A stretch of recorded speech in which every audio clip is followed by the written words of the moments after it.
Kayfabe was a way to show respect to the audience and respect your own business. It was a way to protect you. But to be the man, you gotta beat the man. And I'm saying, we are the generation. You make your rules, and we will.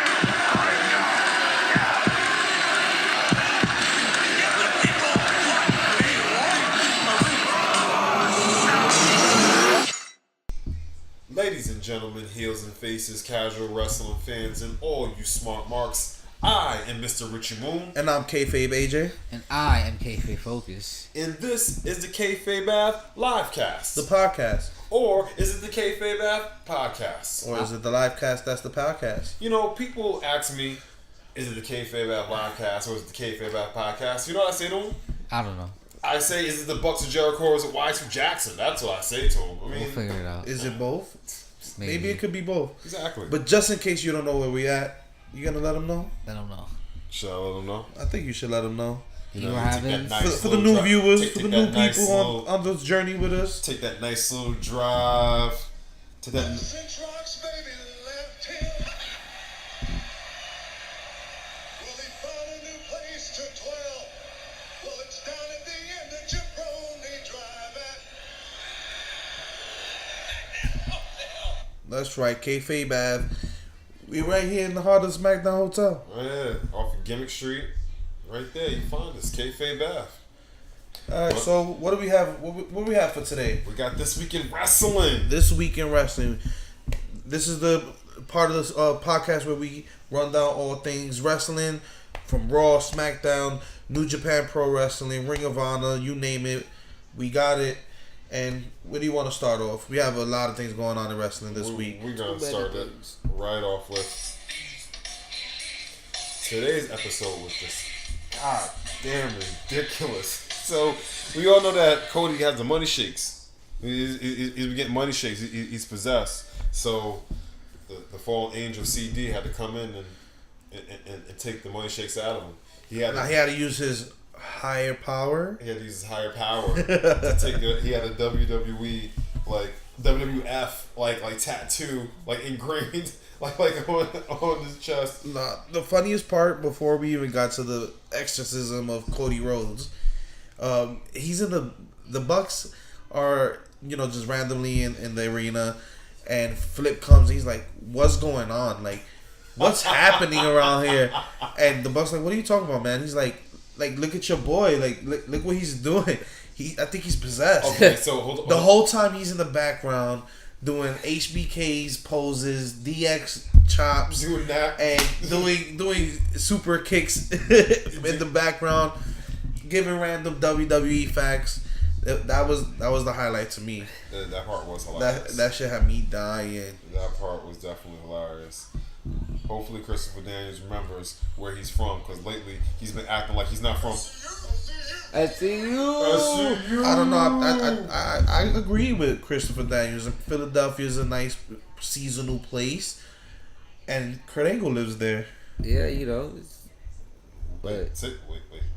So, are you trying to say that? The dream has no memory of that. Okay.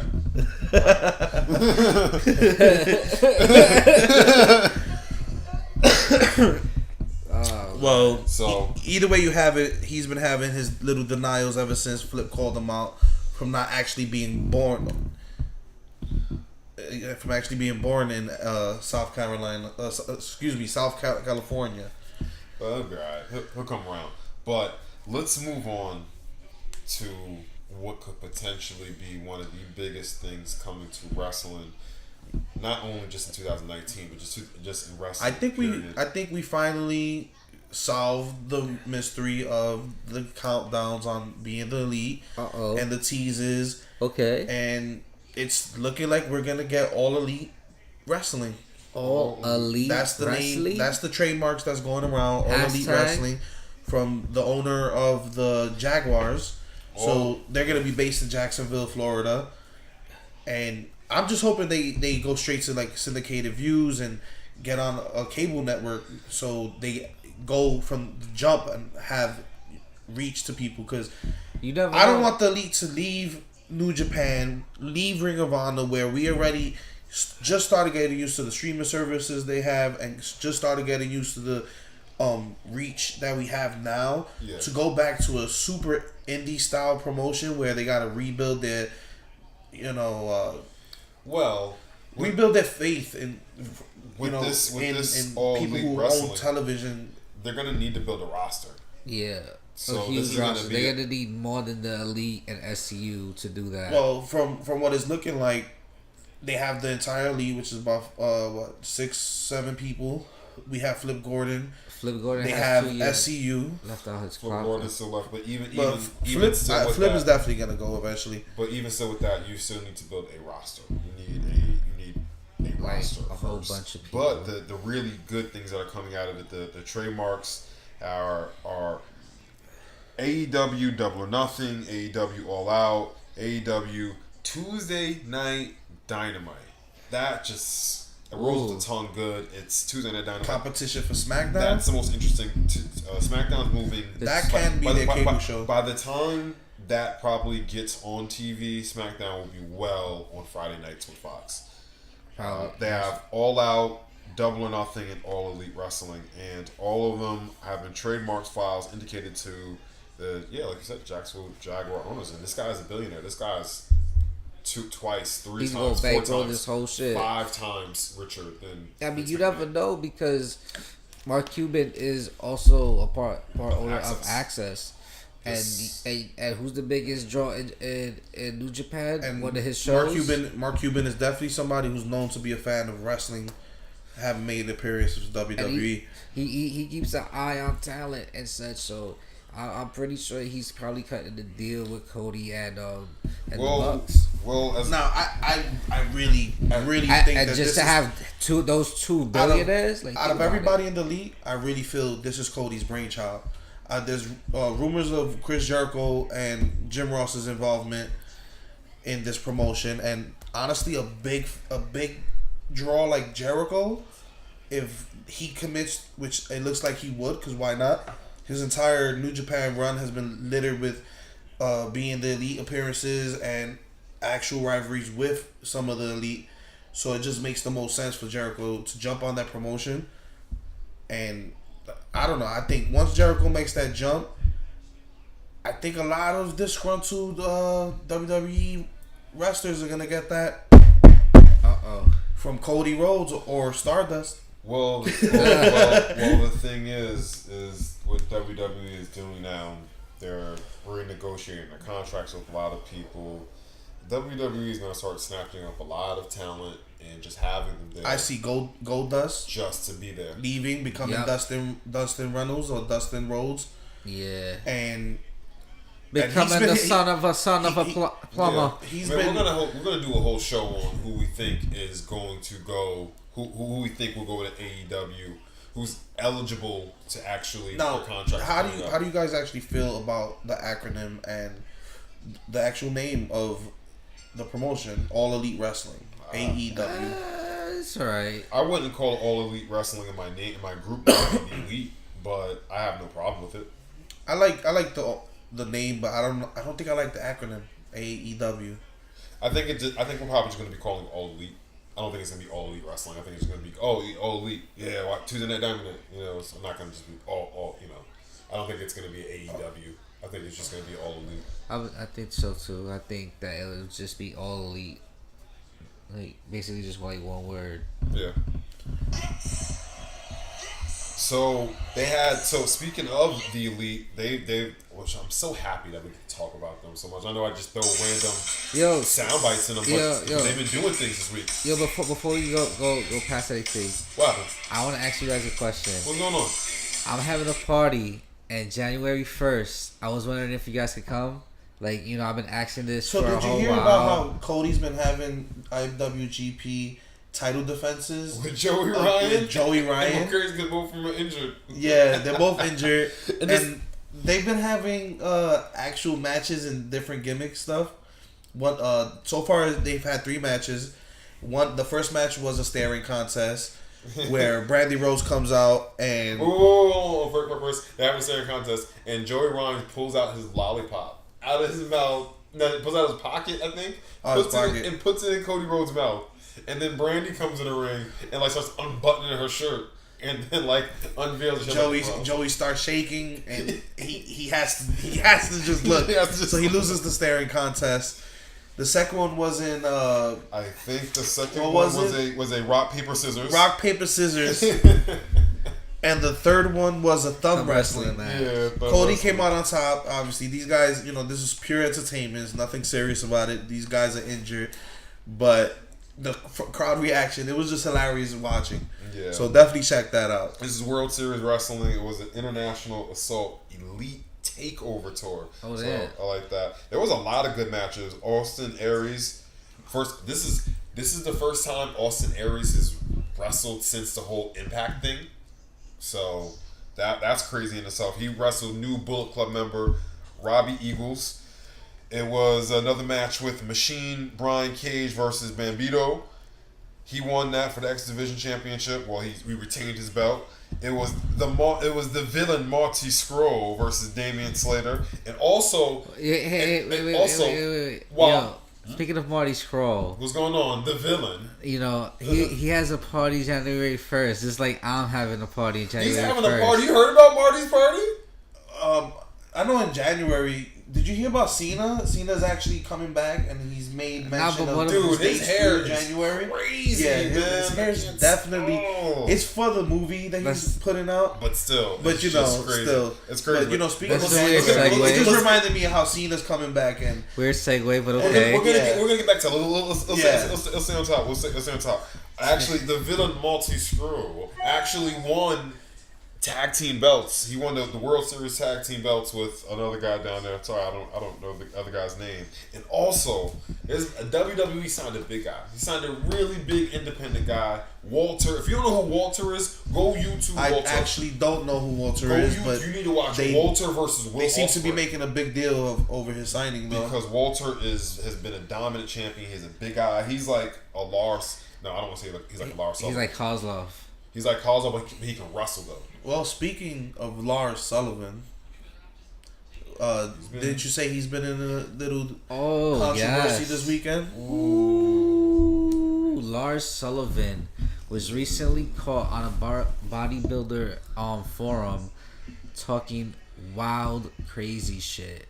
From what I'm hearing, that Lars Sullivan talked about getting with Ronda Rousey when they were younger, and what else? Wait, and Lars Sullivan got with Ronda Rousey when he was younger? That's what he claimed on the forum, and that Bobby Lashley was an obvious steroid abuser, and how he and how he would do crazy things with Stephanie McMahon and such.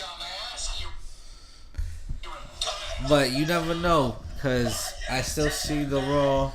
I mean, he's still getting promos on both Raw and SmackDown. But this is another thing going on in entertainment as a whole. I feel like once somebody is coming up, they immediately just start looking for the dirt, start going back in web histories, and I think it's like a culture thing. They're doing just trying to shit on everybody now. It's a part of culture to reveal people's past mistakes or whatever and publicize it and make it a big thing. We only brought it up because it's the news, but I don't want to focus on that. I hope Lars Sullivan does big things on Raw and SmackDown, and we judge him based on what he does now. Facts. Not what he did 10 years ago. 10 years ago, he wasn't even the same person. People evolve. And if you don't evolve in 10 years, then you're stuck. Moving on, though. We have anything else going on in there? Moving on. Before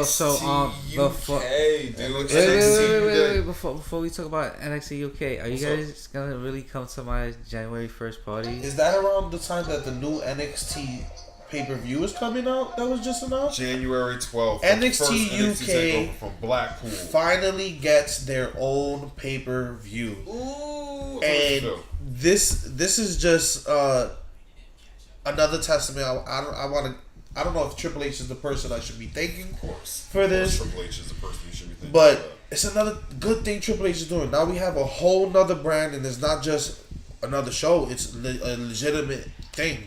the first pay per view, you know, is gonna rock out. All NXT pay per views are bomb. They're all classics at this point, and just to have a probably two options for NXT style pay per view, we could fill in those other months out the year that we don't have a regular NXT. Yes. It's awesome. You know, I think about that. You know, think about that, What do you Triple H. think? What do you think? You know, think about that. What do you think? Yeah, Triple H. Yeah, H. Yeah, H. That's what I feel about that H. Yeah, we need more of that H.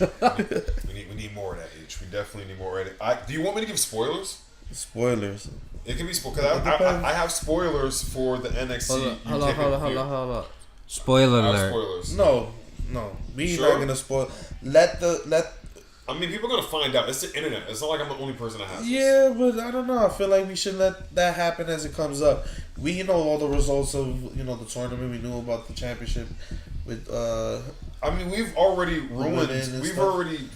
All right, I guess what's at least what's the lineup for that? So first off, NXT UK they're gonna have a tournament for their tag team championships and for their women's championship, and the champion's going to Pete Dunne is going to defend the UK championship. Nice. For the tag team championships is going to be Mustache Mountain, Trent Seven, and Tyler Bay versus Zach Gibson and James Drake. And the winner, well, not going to be the winner, Rhea Ripley is going to be defending the UK championship, women's championship versus Toni Storm. And it's going to be Pete Dunne versus Joe Coffey. Okay. And it's going to be dope, man. And versus Joe Coffey. This is already Right. Tyler. So I'll take a solid card right there. Dunn is already gonna. We already know he's gonna be champion since then. That means he would have had this belt from May 2017 all the way guaranteed at least till January 2019. That is just. It's just wow. The longest reigning champion in modern day history. Yeah, Pete Dunne, the bruiserweight. Who knows when he's going to lose? They need to publicize that more. So, actually, we're watching Raw right now. Before he makes his appearance, there's rumors that Mustafa Ali's probably going to enter this Intercontinental Championship IC call-out. Oh, by the way, we watch wrestling in the background while we talk about wrestling. You guys know that. So, yeah, we're watching Raw right now, and Seth Rollins... I don't even know what he's talking about, but I'm assuming that they already said that he's going to do an open call for the Intercontinental Championship, an open challenge, and I'm pretty sure Mustafa Ali is going to open it. He sent out a tweet earlier saying, "I watched the match. I started." That'd be great. Throw more integration from 205 into the main roster. Hashtag give 205 Somebody's coming out. Let's see who it is, and then we'll get back to Mustafa Ali. The last week in wrestling. Let's go, Mustafa Ali right now. I hope it is, or somebody let's get a return, damn it, or something, or a debut, a debut.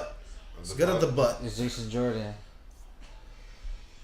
Oh, so anticlimactic. It's Dolph Ziggler. Anyways, any more news from this past week before we run down the shows? I like Dolph Ziggler. Come on, we've seen this. We've seen this enough. Man, we've seen this 1,000 times. Okay. And as far as that, that's it. Oh, Austin Aries defeated Flip Gordon in a really, really good match. And I said Walter got signed by WWE, and that is about it. And Alexa Bliss, a lot of people thinking that Alexa Bliss is going to be retired because she might be moving into this general manager role. No, she just needs more time to heal up. Honestly, she has concussions are serious things, so they're just taking their time. And Alexa Bliss is going to be back. This is from her herself. Yeah, I don't. She has a lot more to give and a lot more to gain out of wrestling for WWE. But I think just like Corbin, this will add another layer to her character, and she'll definitely blow it out the park. I know that. She already is. So, gentlemen, let's talk about this Starrcade, huh?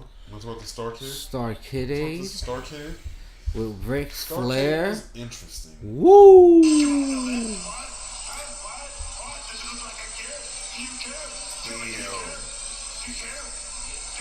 That's what you put it on the rating. I mean, that's how I feel. I'm not putting that on the rating, but that's just how I feel. No build, no good production value. Whoa. Nothing. To WWE's defense, This is Oh, what? Hold on, ladies and gentlemen. defense. This is Hold on. We finally have Mr. Rishimu defending WWE. We got to hear this one. Man. We got to hear this one. Is it opposite day? I love the WWE.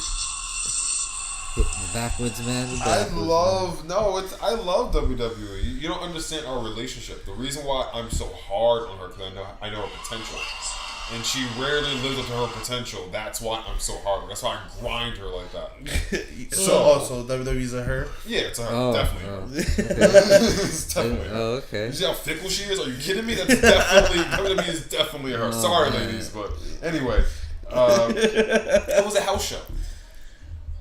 Yeah. So we were actually lucky to really see. And Again. but here it is. No, not like a super showdown. Not like a crown jewel. No. This is just a regular house show that you just go and pay and master a nice fun one. That's it. So this stuff was non-canon. But that's exactly my problem with Starrcade. It's non-canon. Starrcade was WCW's equivalent to WrestleMania. Oh yeah. You use that history. Yeah. You don't make it a house show. You don't make it something that has no publicity behind it, no promotion behind it. Starrcade has history. You use that history. And I'm sick and tired of WWE feeling necessary to spit in the face of WCW. You won the war. We get that. You remind us every couple of years. WWE's insecure. WWE needs to really WWE's stop insecure. spitting in the face of other promotions. It shouldn't You even be own the same. WCW. If anything, you should have been able to rebuild the brand like NXT using the WWE history, logo, and all that. You didn't have to make an NXT. We're glad we got it. But you could have used the WCW banner for that. WCW was just as prestigious as WWE was. It just, they won. They got on the right side at the right time, did the right things at the right moment. I mean, and they still could. I don't like the fact that they spit on Starrcade and made it a live event. And then on top of that, none of these matches matter because none of these matches. No, it's not canon. It's It's all a house show. exhibition. None of these matches, It's a house but show. it's Starrcade. It could have been called WWE Live. It's true. It could have been WWE I mean, Tour. They had live banners on the ringside. Yeah. Horrible. So don't name it Starrcade. You know what? I actually don't think this show is bad. The production was horrible. It was the a sound house was show. horrible. It The was sound a- was horrible. It was a We house show. We were actually really honestly. It was WWE saying like, "Hey, you want to see what we're doing? When we're not looking. Come, just look." It was like hipster.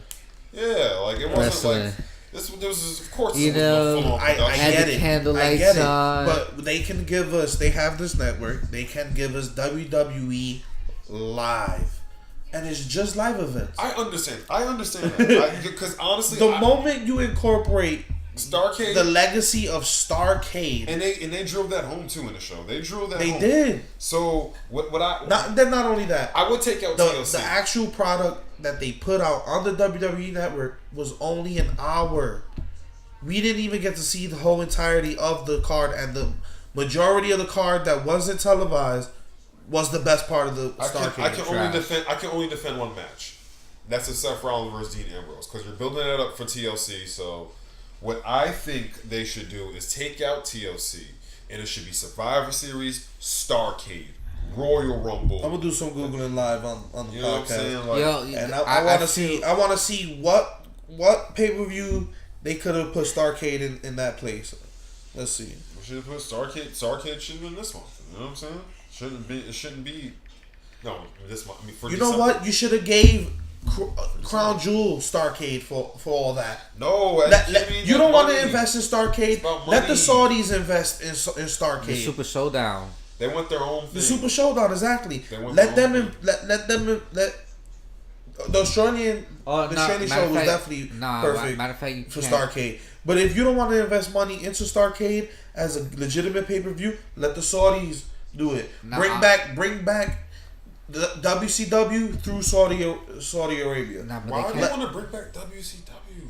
You have, first of all, We don't need to. First of all, I'm not saying we need WCW. I'm not saying to bring it back. But I'm saying if you're using WCW, which they are with they're using Starrcade, Starrcade, they're using then the it's name. valid that they want to still draw from WCW brands. Now, if you want to still draw from WCW brands, do it the correct way. That is my point. You're having meaningless events with a meaningful pay-per-view.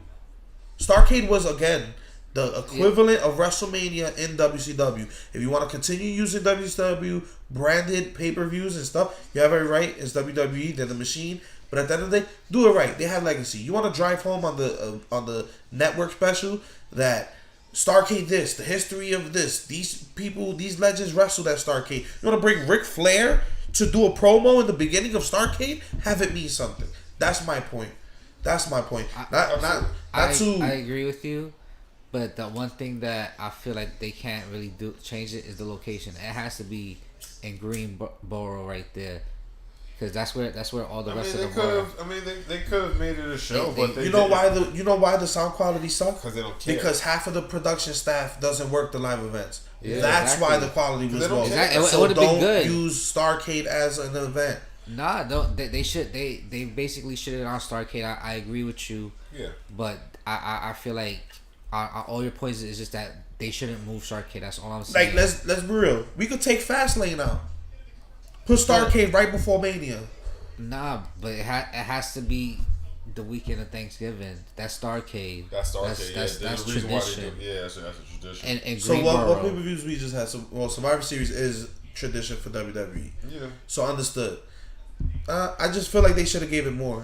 If you want to bring it back, bring it back. Why don't you give it to the WCW? I mean, to NXT. NXT got the War Games popping. Why couldn't that be NXT Starrcade? It should. Honestly, you're right. That would have been awesome. But it's and not for nothing. NXT, rest in peace, Dusty Rhodes was Dusty's baby as well. A lot of the people that came up are big in NXT learned through Dusty, so that would have been a great way to. Absolutely. You know, one of the last people to learn from Dusty. I just hate seeing. This is really what it is. You hate seeing. I just hate seeing classic things that were prominent in wrestling being tarnished in this generation. That's what I hate seeing. And WWE has a bad history of just continuously spitting on either WCW legends or WCW, just anything surrounding WCW. So winners write history. That's unfortunately wrestling and life. So the winners write history, but it's up to the people who experienced it to continue the truth as well. Oh, absolutely. Speaking of Dusty, baby. Speaking of Dusty Rhodes, baby, and let me tell you something, baby. When I thought of NXT, me and Triple H down there in Florida, we saw FCW. We said, listen, baby, we're gonna turn to NXT, baby, and it's gonna grow, baby. It's gonna start off as a C, baby, and it's gonna grow into a plant, baby, and then it's gonna grow into a big tree, baby, a good oak wood, baby. Let me tell you something, baby. NXT gonna be the biggest thing ever, baby, the biggest thing you ever seen. I'm gonna get my son Cody, baby, and he gonna get down there with his buddies, baby. But speaking of Dusty, one of the last to learn from him is Elias, and he opened the show with Ric Flair, and I gotta say, Elias is sick on the guitar. Well, there's only one universal truth. There's only one universal truth, and that would be dun dun dun.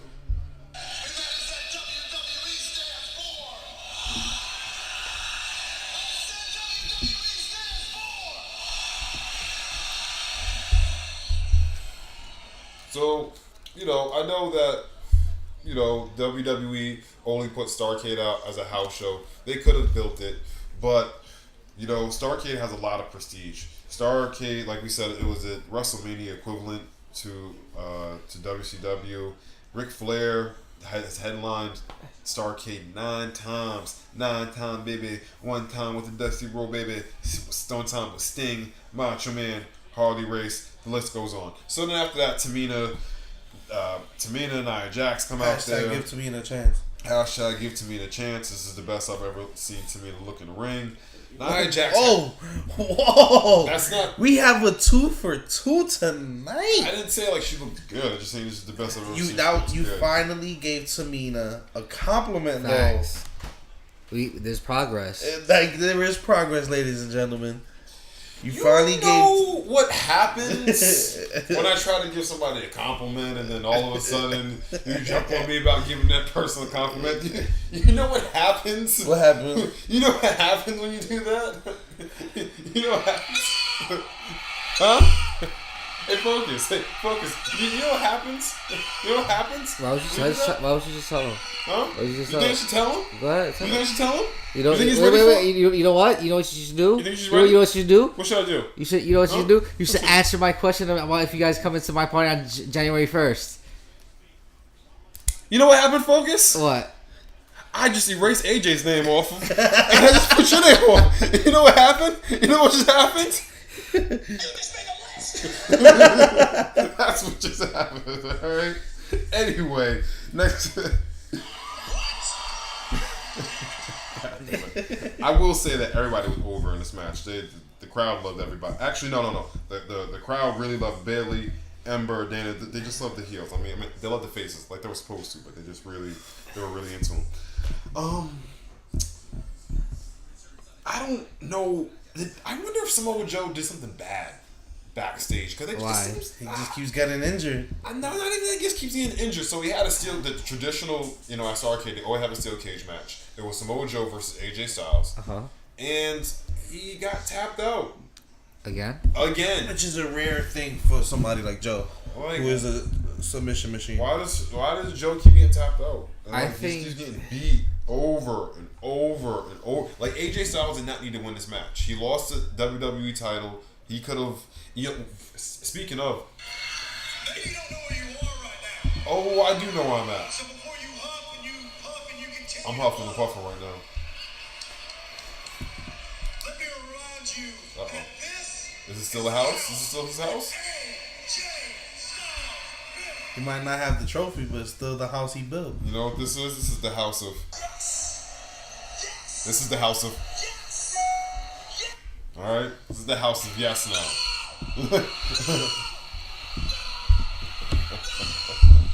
And I'll get to when we talk about SmackDown. I'll get to why it's not. Oh yeah, of course. Yeah, I know because he did it, but he definitely did it. But I don't know why. I don't know what he did. It seemed like he did something bad. But Miss TV was great. Miss TV, as always. Yeah, he had Rey Mysterio on there. He had Shinsuke Nakamura on there. Rey Mysterio was talking about Starrcade. He has memories there. Rey Mysterio is the last active member of WWE to compete at Starrcade. And he did it against Eddie Guerrero, I believe, right? Just a little legend. tidbit. I'm not sure, but he definitely did say Eddie Guerrero. We got a huge Eddie Guerrero chant. Man, rest in peace, Latino Heat, man. Yeah, I miss Eddie Guerrero. Miss Eddie Guerrero. Latino Heat. So Miz had a really funny line. Miz was just like, Ray, I'm glad you got another mask. He said it's so good to see your face hidden. Because when Randy Orton The Miz is off, gold. The Miz is gold. Speaking of Miz, he posted something on IG, a picture of him holding the WWE title when he was champion. It's officially been 8 years this weekend that Miz was the WWE champion. And he promises that he's gonna win it again. I hope He's so. gonna win it again soon. That's what he's saying. At that WrestleMania where he defended and beat John Cena. WrestleMania 27. I was there. You can hate me now. Yeah, That was the best. promo. That was the best Stop now. promo build up to a match. That's one of my favorites. Yeah. I can't say best, but that was one of my favorites. That one and The Rock versus Stone Cold with the Limp Bizkit My Way playing. Those two of my favorite promos, video packages WWE's ever put together. Yeah.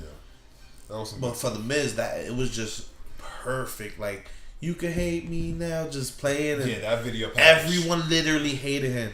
That was the best year of wrestling for me being a fan. Because Really? I was the only Miz fan Wow. in the room. Wow. Everybody in the room, oh, he's the Jizz, he sucks, this is that. I'm like, that's the Miz. I'm gonna be honest Throw with the you. Miz signs in the air. I'm doing the Miz sign right now. 2018 is the best year for me being a wrestling fan. 2018? 2018. Because of New Japan and other things happening I with feel the like, league. I feel like wrestling, the art form of wrestling has been evolved. That's why. I mean, it's steady evolving.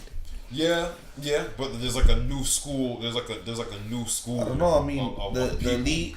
The elite, the Will Ospreay. I don't even get to name people. I don't want to leave people out. But there's so The you elite know taking who a they big are. risk though right now too, because they could also stop their momentum throwing everything into this, and it's not guaranteed success. I hope they have success for sure because It wasn't guaranteed. I success. feel like they'll bring that comedy and showmanship that WWE has, but with the wrestling of a New Japan, and that's what I really want to see, and that's what I think promotions that actually got the television shows like Impact, I think that's what they lack. Impact's package is either one of those or the other, never both.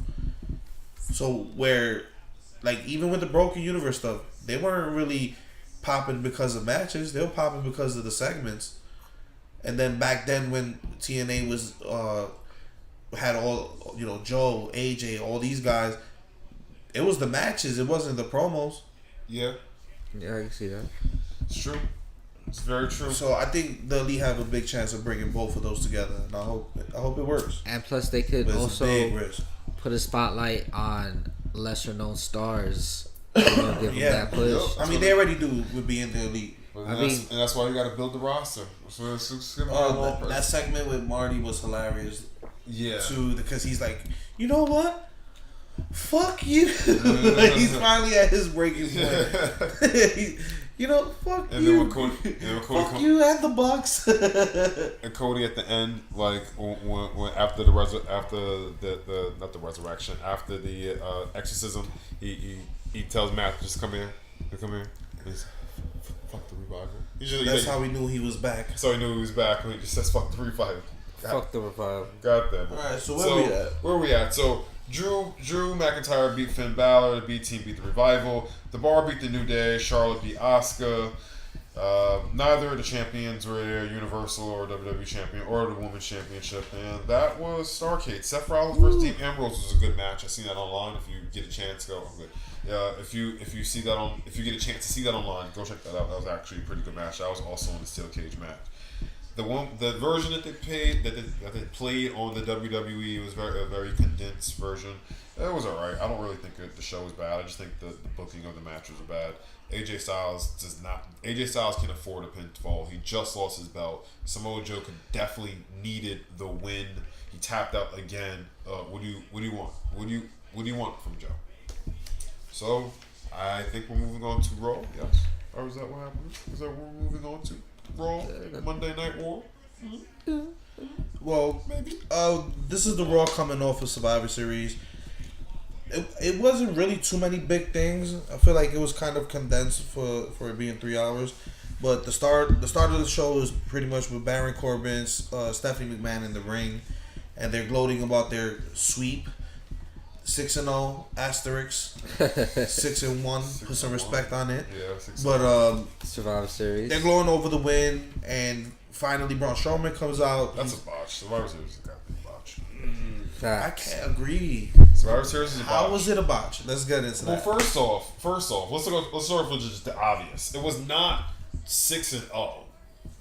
How does that message just not get down from the writers to the producers to not have SmackDown win the first match if it's supposed to be a clean sweep? That's a botch all in itself. And then you're gonna sit here after they win the It first wasn't match. on the main card. You're gonna sit here It and tell wasn't us on the main show. God damn, it was a goddamn botch. It wasn't on the main show. You know who you could. When Survivor Series logo started and And then the entrance to Survivor, that match was already in the cards, in the books. So it wasn't a part of Survivor So Series. then, what do you? So you're watching the show. What are you telling your audience? You're blatantly telling your audience SmackDown is the C show. No, Not the C show. It's just no. it's What they're saying, because what they gave us was SmackDown is the show that is going to give you the pure wrestling, and Raw is the land of the giants. Yep. And when giants run the world, I'm sorry, the ants get crushed. That's what happens. But SmackDown definitely gave good matches. Every match was good. If not good, it was great. Definitely. And Survivor Series up and down was entertaining the entire time. So I don't see where it's a botch, because going into Raw, the storylines are still continuing. If Raw got a clean sweep, Baron Corbin remains acting general manager, leading into the start of Raw. Braun Strowman helped them win, and he got what he wanted. Going into the segment of Raw, Braun Strowman interrupts Stephanie McMahon and Corbin talking.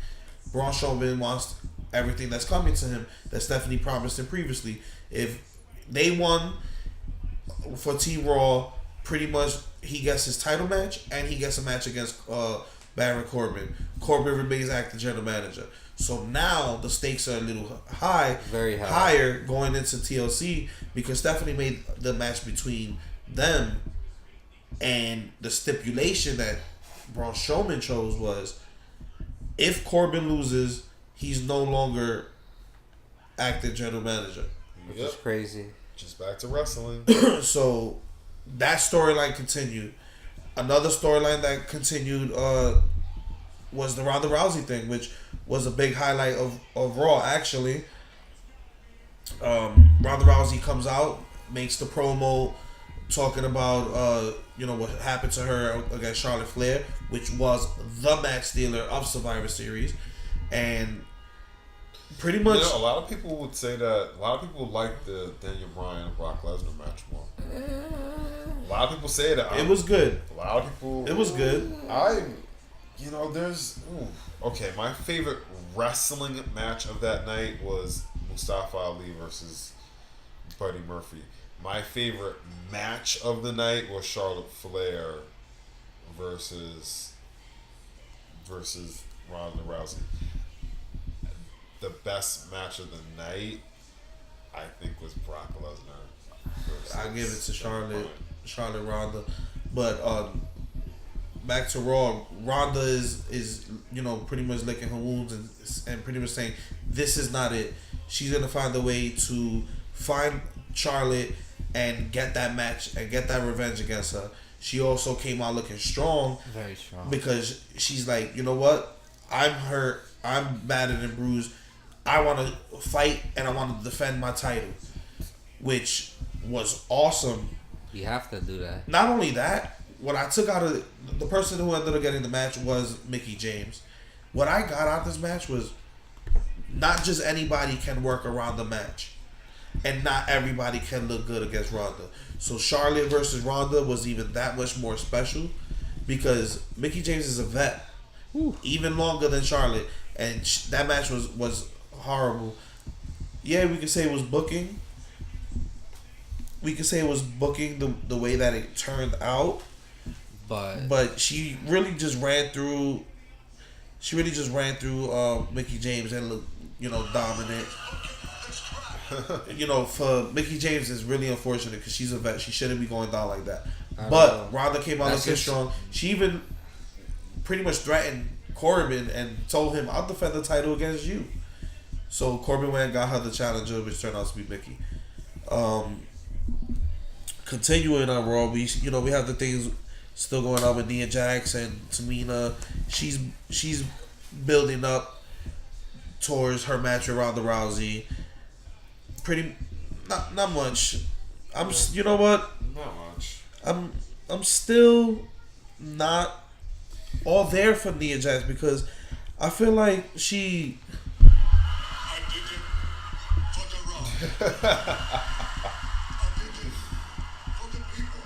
And since the man Becky Lynch is still not cleared, Potato Bay. Well, that's alright. I had to get my Nia Jax because this hate. week she will be there on SmackDown this week. So Awesome. But, I had to get my little hate out for Nia Jax ever since she became the face breaker, which is what they're really leaning heavily on TV. They're really leaning into the fact that she broke Becky Lynch's face by she got supposedly heat. By accident. Listen, she got legit heat. She boils my blood. She's a legit douchebag. It's working. It's working though. It's working, and that's good for wrestling. She pretty much just squashes Bayley, pin Bayley after a Samoan drop. Not much happening for Bayley. The Revival ended up having a match against Lucha House Party. Lucha House Party is actually getting a lot of build. It looks like they're really trying to have a legitimate stable, and again, more integration with 205 Live. They have which is always a plus. handicap matches. Lucha House Party has Lucha House Rules is a handicap match. Now, one of the shockers to me was Chad Gable and Bobby Roode. Gable beat the AOP with a roll up from rolling up a com That should after a sunset flip off the top rope. I don't think that should have happened. I think that should have just been a 1-on-1 match. But Yeah. I don't think you should need to beat I think beat AOP the still needs to be booked as Stop beating a strong destructive force. I feel like Chad Gable and Bobby Roode need to be like the clawing their way to defeating them. Exactly. Storyline. No build. And they're focusing too much on the Drake Maverick piss situation from Survivor Series, and that was the running joke through Raw. But tonight was actually They had a that catering was pretty segment cool. where Oh, you know everybody was making fun of Drake Maverick and pretty much making puns about piss. So You know what the funny thing is? You're in trouble. That actually could have been funny if they would have just been subtle about it. Like, let's say they were let's say they had that same segment and Drake Maverick had on beige pants, and somebody he just bumped into somebody and somebody accidentally spilled water on him, so it looked like he just spilled water on his crotch. So it was a repeat of last night. That would have been funny. WWE was so. I think Drake Maverick said, "Yeah, and you're in trouble." And then they start laughing. Why are you laughing? Because you said you're in. It's just like, bro, people say... it's like, if you're going to make potty humor, at least make it a little bit... You know what it is? I feel like bro, sometimes they try to lean into Attitude Era segment, funny segments, but they can't pull them off. That wouldn't have been with funny in the Attitude Era. Oh yeah, it would have, because it would have been a lot more into... It wouldn't have happened the way it happened. It would have been definitely funnier because they've done a lot. Come on, the whole thing with Jericho and him pissing in the cup of tea. But if you're, that was awesome. But if you're silent during these segments, if you're really quiet, you can hear Vince McMahon laughing because he's the only person on the planet that thinks shit is funny. Seriously. Well, I think they leaned in too much into that, but I think Attitude Era would have definitely did it better. And I think these kind of segments only worked in Attitude Era because you can have a little bit more of that freedom, and they have more comedic creativity. This one was here's the joke, this is the part where you laugh, and then this is the part where we throw another joke, and that's how that segment felt for me. Yeah. But moving on, we still have this little rivalry going on between Natalya and Ruby Riott. Natalya ends up rolling up Ruby Riott despite having interference from Sarah Logan and Liv Morgan on the outside. It's heating. The rivalry between them is heating up, but I kind of just want to see it come to a conclusion already. The inclusion of Neidhart's glasses and stuff. I really don't care. Was there any good match on Raw? Was there I don't care was there at one all good about match? this Was there storyline. They shouldn't have made it. Yeah, What? was there one good match on Raw? Because I really feel like I'm about to put an entire show. Yeah, I don't want to honestly, do that, I can't remember a memorable match from Raw. The last one with Braun Strowman. None of it was memorable to me. It was basically the injured Braun Strowman. Yes, that was probably the best part. Yeah, that was pretty badass. In the beginning, they injured Braun Strowman. We didn't even really dive into that. We was talking about Survivor Series so much, but in the opening segment, after Braun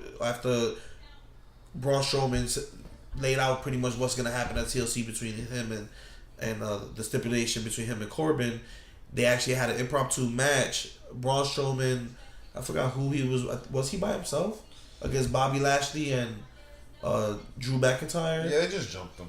Yeah, they pretty much just jumped him. They jumped him and injured him. And they pretty much formed this new kind of group unofficially between Corbin, McIntyre, and Bobby Lashley. Now I will say Bobby Lashley over the weeks he's been looking better. He's been looking like money. He's been sounding like money. You know, like money. I don't know. I haven't been that close to Bobby Lashley. Pretty sure it does. Though. Pretty sure it does. Though. But he's definitely been looking really good.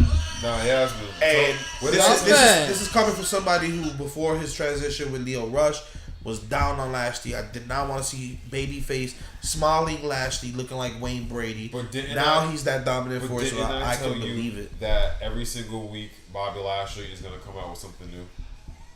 They went from the glasses to the new arm pads to the vest. Now sounds they change like the money. shorts. You know what I'm saying? Like, it's He's His money. loopholes. What can you say? my man, Bobby Lashley. So they pretty much end up doing a spot where they put Braun Strowman's hand on the steel steps. Corbin has a steel chair and he looks like he's gonna smash his hand. His elbow. Throws the chair to the side, picks up the other set of steel steps, and just rams it into Braun Strowman's elbow. Now, in actual reality, Braun Strowman is dealing with lagging injuries, but it looked legit like they injured him. He was bleeding out the back, the back elbow or whatever. Yeah, there was bloodshed all over the mat. I think he has. It was like, pretty good. Yeah, I know he has. I'm trying to remember the specific. That was the highlight of Raw, honestly. That and probably the little goings on between Rollins and Dean Ambrose. So Ambrose pretty much cuts a promo in the ring, and Rollins comes down to attack him.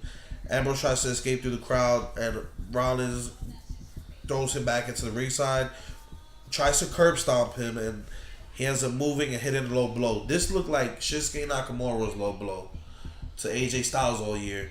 Yep. And he picks him up after that. Dirty Deeds leaves him in the ring, and comes back in and just ends up like, you know what, one more, I'm a Dirty Deeds him again. He holds him up, and that's how he holds his head up, and that's how Raw goes off the air. The good thing about that segment, there was a sign right behind the announcer's table, and it was like Seth Rollins, burn it down, and Dean Ambrose looks at the guy, they gives his mention, and he's like, oh yeah, burn it down. That's when he beats up Seth Rollins, and when he lifts his head up, he's like showing him to the fan who has the sign, Rollins burned it down. So it was super heel shit. That was pretty much the two big takeaways from Raw: the Baron Corbin Braun Strowman match, and the Dean Ambrose Seth Rollins. Cool. That's Raw. So on to SmackDown. You remember how SmackDown opens up? I do not remember how SmackDown opened up. I'm pretty sure if I had to guess, it opened up with a general manager. Paycheck. Paycheck. Oh, Paycheck.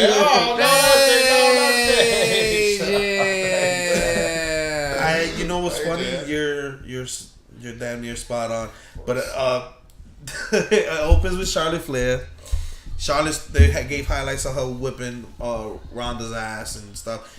SmackDown was very high on Charlotte whooping her ass. Like, Paige comes out. She comes out, gives her support of Charlotte, and pretty much this leads to the Iconics coming out. This was a good segment.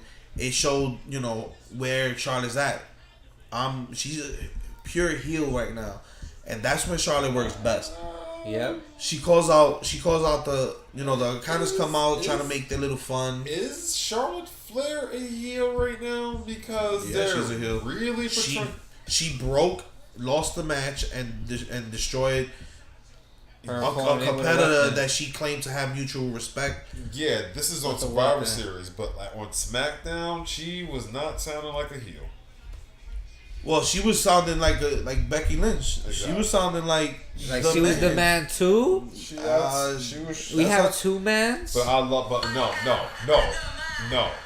no, absolutely not. The queen is a man. That's a man, baby. Well, the queen is not the man. Even though that's kind of the reception, I think she kind of like absorbed what Becky was having, and see, here's the ridiculous. She's running on Becky's steam right now. Here's the ridiculous thing with WWE booking. They always give, when somebody turns heel, right? They always give you like these these promos where, oh, it was the fans, you turned on me. And I remember when they tried to make Becky turn heel. I was like, oh, the fans, you weren't behind me, but we were all. I mean, she didn't give that kind of promo. She pretty much was like, I enjoyed it. No, I know. I'll take this $100,000 fine. No, I know. Woo! I know she said that, but what I'm saying is, when WWE, they always want to use that, like, they always want to use, oh, the fans turned their back on me. That was the perfect time to actually use that promo, because the fans did turn their back on Charlotte, and that would have been like, yeah, like, you guys booed the boo, screw you. That's what Charlotte Flair should have come out there and said, like, no, I kicked Ronda Rousey's ass for myself, not for you. Yeah. Not for none of you stupid idiots. She wouldn't have said stupid idiots, but, you know what I'm saying? I'm just cutting a promo for Charlotte. You know, that's what she should have said. That would have been a perfect time to use that promo. Like, I mean, either way, why are you trying to come out there and give her the Becky She Flair? did come out looking like, the you Becky know, Lynch. she did come out looking really good, coming out on top, dominant, and showing that she's going to get on that I'm whooping your ass vibe to everybody. She literally tells Peyton and what's the other one? Peyton Royce and Billy Kay. Yeah. She pretty much tells them, like, which one is going to be the next Ronda Rousey, which one's going to be the next victim. I mean, I like the attitude. She ends up having a match against both of them, both Iconics, pretty much back to back. No, she beat one, and then she was like, where you're going, get your ass in the ring. She told Peyton, get your ass into the ring right now, and pretty much commanded that she gets in the ring and have a match. So that's gangster. Good, you know, that was gangster. That was. It ended in a DQ. The Iconics got their heat back. They ended up kind of jumping her at the end, and Charlotte Flair caught the double spear. So, yeah. She caught the double spear, which looked pretty good. Next segment, I don't really know how I feel about this one. It was The Miz hosting Miz TV and with Shane McMahon. Now, we finally are getting, I guess, what the payoff was for where was the Crown Jewel? For the Crown Jewel Best in the World, and how they're trying to build it is pretty much Shane McMahon and The Miz are half of the Best in the World. Gosh, there's so many. So now, Miz has Shane McMahon as a special guest, and he pretty much the whole time is sucking up to Shane, trying to get him to become a tag team with them. He says that he sees gold in their future, and he pulls out some jobbers, and ends up pretty much embarrassing himself. Ends up losing the match by getting distracted talking to Shane, and gets rolled up against some random losers. Well, random winners. Wayne, it was Wayne. Something I don't know. It was Wayne and Dwayne. What I see going from this is Miz is up to his heelish ways, and he's pretty much trying to lure Shane into becoming a tag team for his own gain. Yep. I could definitely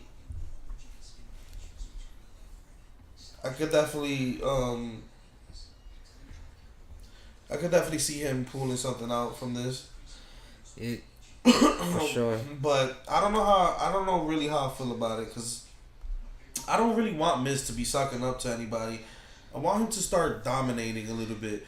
Maybe not in the powerhouse way, but, you know, winning in his little slick Ric Flairish kind of way. He should be being a heel. Now they're trying to do the. Well, he's doing the switch with Daniel Bryan as far as that goes. So a dark match happened after this SmackDown, and it was basically a heel Daniel Bryan versus a face Miz, because he was playing up to the crowd.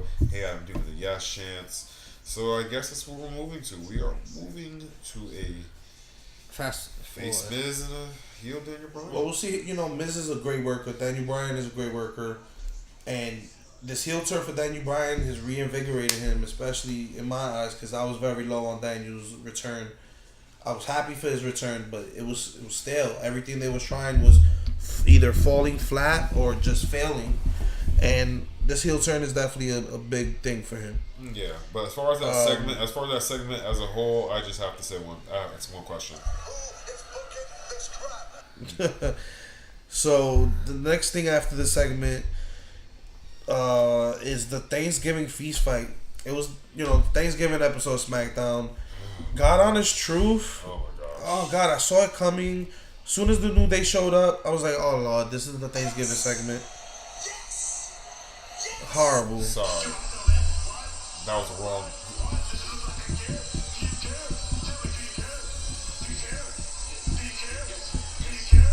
And this was the 1,251st Bar versus New Day match. Or what was it? The Dr. Fate number? Doctor Strange number, I mean, not Dr. Fate. What was it? The odds of the Avengers winning? That's how many.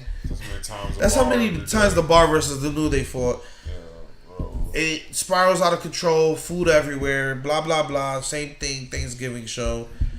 I could have done without it. Like Next. celebrate Thanksgiving, but Next. all right. Asuka and Naomi go against Sonya Deville and Mandy Rose. Why is this even a match? There's no tag team championships for women. Please debut them shits ASAP. Yeah, that's how I feel. Oh my gosh, the entire Road Dogg for booking this SmackDown show. You have to. So Asuka is a submitting Sonya Deville with the Asuka lock. That's pretty much all I have to say about that. I'm legit have Lars Sullivan, another promo keeps airing for Lars Sullivan. Again, big things. I hope it happens for him. Weren't supposed to start until after TLC. Now, so that means the we might next not be getting Lars Sullivan until like January. We might the be last seeing two segments, 2 months. The last two segments of SmackDown were the whole reason for watching SmackDown. Pretty much, we saw the evolution of Daniel Bryan finally, and Daniel comes out and he says, "You know what? Do you know what? What? There's no more of this." Why not? Said death of the yes movement. You know what? There's not even any more of this.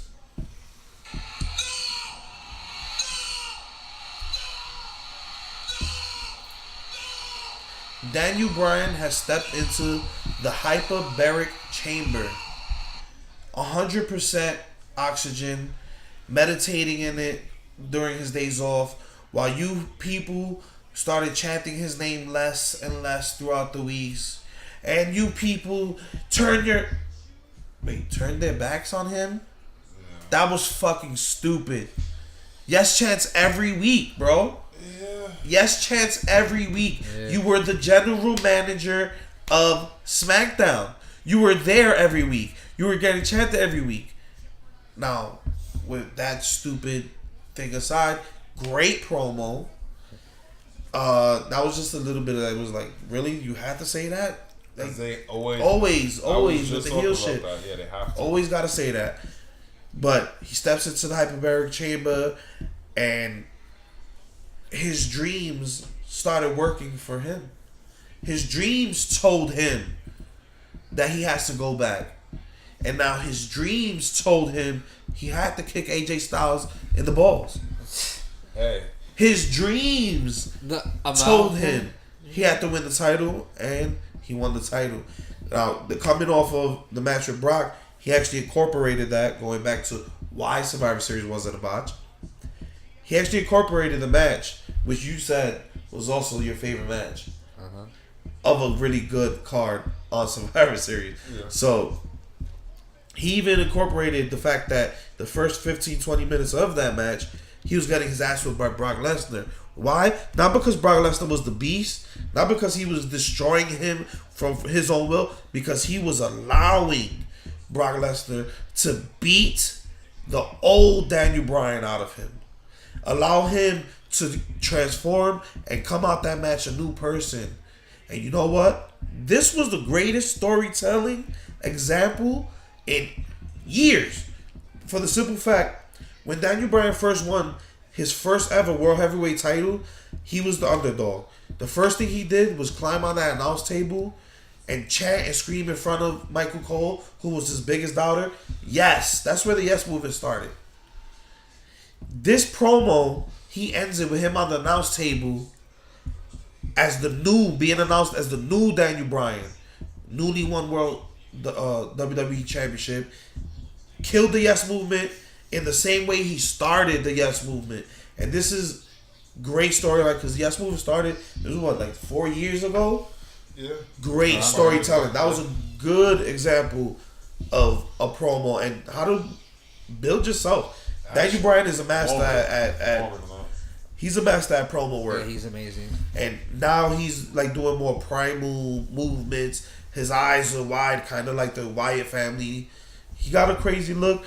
I definitely want to see where he's going with it now. You want more of that? More. Definitely more. I need more of that. And yeah, I think we need it. Yeah, definitely. Yeah, we like that. We like the new new attitude. So the next match, the main event and the end of SmackDown pretty much was Rey Mysterio versus Randy Orton, and Oh my! I gotta God. say this That was like I said, this was RKO. the other reason to watch SmackDown. Yeah. Randy Orton is just a fucking savage. Definitely. Like now, the next target, the next victim is Rey Mysterio. He whoops his ass after the match. Rips the mask off, which is the biggest disrespect. Horrible. There's only one thing I would have changed. Puts Rey Mysterio in the chair and then throws him into the turnbuckle, smashing the chair on him. Savage. There's only one thing I would have changed about this entire segment. I would have had Rey Mysterio win the match because where does the rivalry go from now? I don't. Randy Orton beat him. Then he beat the hell out of him. What else? I mean, yeah, Rey Mysterio tried to get his revenge, but it's just Rey ends up on top. It would have been and- smart. It would have been smarter booking to have Rey Mysterio win the match, then Randy Orton immediately get his heat back, whip and do all the same things. But wouldn't Rey you Mysterio rather should just win. Randy Orton be the dominant Orton that we know he could be? Yeah. And Rey Mysterio be the ultimate underdog like he's booked? Yeah, but Rey period, Mysterio and then just overcome came Randy back. Orton. Rey Mysterio just And came he's been back. winning ever since. I I think his first loss was at Crown Jewel. he lost Was it? Crown Jewel. He Yeah. lost Survivor Series, and Randy Orton just beat him. You don't want to beat His team lost Survivor Series. Rey That includes Rey him. Mysterio is special, and they're not treating him like he's special. He's just getting He's beat. bad. Nah, every they are single treating him week. like he's special. I don't He's know. had nonstop segments since he's been back. He's had Miss TV segments. He's been. I don't think he should be getting beat this much. But then again, wins and losses don't mean anything in WWE. So Not at all. doesn't matter. So pretty much that Randy Orton ends SmackDown with Rey Mysterio's mask in hand. Yeah, which is Disrespectful. very savage. But I loved it. Yeah. I definitely need More of that. more of that. Yeah. More of And that. I would also like to see Randy Orton go after younger people. Like, because he went to Jeff Hardy, then he went after Rey Mysterio. Like, you're going after, your 2009 class or something like that? Like, Basically. Yeah, so Yeah. pretty much that was this week in wrestling. That was Right. this week in wrestling. We Ooh. had NXT UK. We had... Did you watch NXT last week? Oh my gosh, we did not. Because we actually have a little bit of time than usual. Yeah, the biggest thing, they mostly just covered War Games, but what happened, we had Candice LeRae versus Nikki Cross. Nikki came out to play. Nikki went to play. Oh, Nikki's looking good. I think they finally going in the good direction with Nikki, and she might be next. We start. Hopefully. I don't think Nikki's gonna be next. I don't think she's gonna be like next champion, but she's gonna be next in the main event for the women. I definitely see her colliding with Shayna Baszler. Like, what does she have Easily. left? What does she have left against what's her name? The Pirate. Pirate Bay. Pirate Bay. What's her name? Yeah, Kairi Sane. Kairi Sane. Yeah, Shayna Baszler beat Nikki Cross before, but I mean, that was a good match. Keith Lee was out there. Keith Lee and Lars Sullivan had a match, and he just squashed this guy, and he wants his NXT title match, and he started beating the hell out of this guy. Then Keith Lee came out. Keith Lee ran out. You know what I'm saying? But we can talk about NXT more in depth next week. I'm definitely going to get into NXT next week. We're gonna try to start implementing that a little bit more. But NXT, honestly, NXT was really just. It was recaps. That's all NXT. It was recaps. This Laura Sullivan Keith Lee segment, that match, and that was it. That's all it was. So it was a match and all that. So we can talk about this all night. We can keep talking about this, but I think it's time for Kenny to just Wait. Before you guys go, I seriously need for you guys to tell me if you guys are coming to my party January 1st. The caterers need to RSVP. Can you guys just let me know? You know what, Kenny? Wait, no. You know what? Fuck you guys. You know all right. Fuck you guys. Fuck Cause you, Kayfabe focus. You know, because you guys don't want to give me shit. You know what? Fuck it. Kenny, just take us out. Goodbye.